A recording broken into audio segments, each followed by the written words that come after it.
welcome back to my YouTube channel. This is the series video about public speaking. Jadi video kali ini adalah video lanjutan dari seri sebelumnya, yaitu persuasive speech. Di video kali ini kita bakal ngebahas tentang introduction, kenapa kita harus punya introduction yang kuat, dan bagaimana cara membuat introduction yang kuat. So without the further ado, let's get started. Yang pertama, kenapa kita harus punya introduction yang kuat?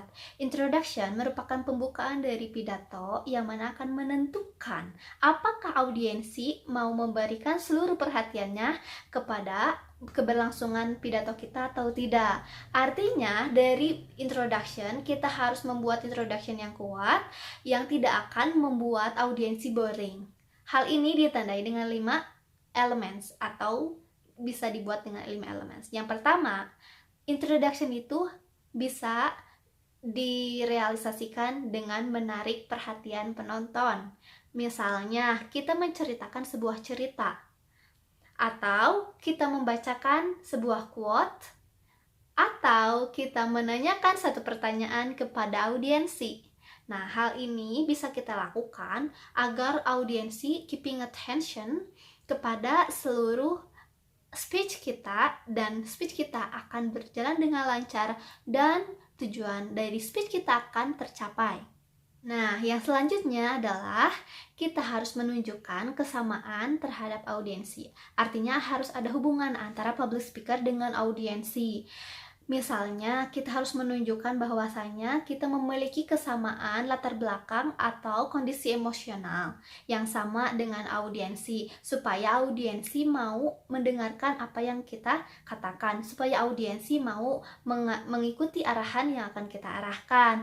Nah, hal ini bisa dilakukan atau bisa diwujudkan dengan mengetahui audiensi dengan baik. Kita harus mampu mengetahui siapa audiens kita harus mengetahui latar belakang dari audiensi kita. Lalu kita akan mampu membuat introduction yang menyamakan frekuensi atau sudut pandang antara kita dengan audiensi. Dan yang selanjutnya adalah kita harus mampu menunjukkan kredibilitas kita. Kita dapat menggunakan introduction dengan menunjukkan kredibilitas kita.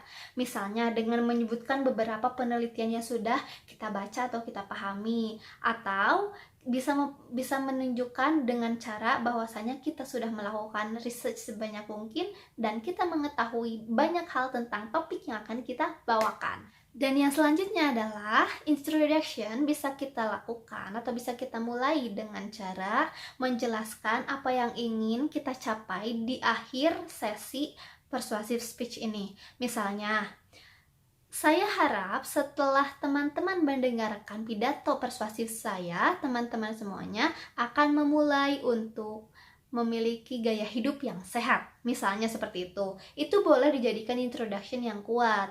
Nah, tapi harus disertai dengan alasan dan argumentasi-argumentasi yang mumpuni, dan juga kredibilitasnya dapat dipertanggungjawabkan.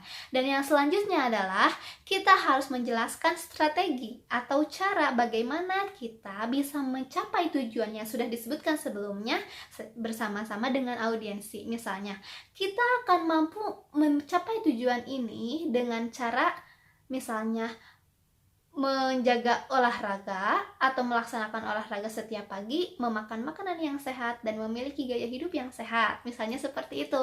Jadi, itu introduction yang kuat. Yang pertama, kita harus mampu menarik perhatian audiensi, dan yang kedua, kita harus menyamakan frekuensi kita dengan audiensi, dan yang ketiga, menunjukkan kredibilitas kita, yang keempat, menjelaskan tujuan, dan yang kelima adalah menjelaskan strategi atau cara untuk mencapai tujuan itu. Mudah-mudahan video kali ini bermanfaat untuk teman-teman semua. Jangan lupa like, comment, dan subscribe.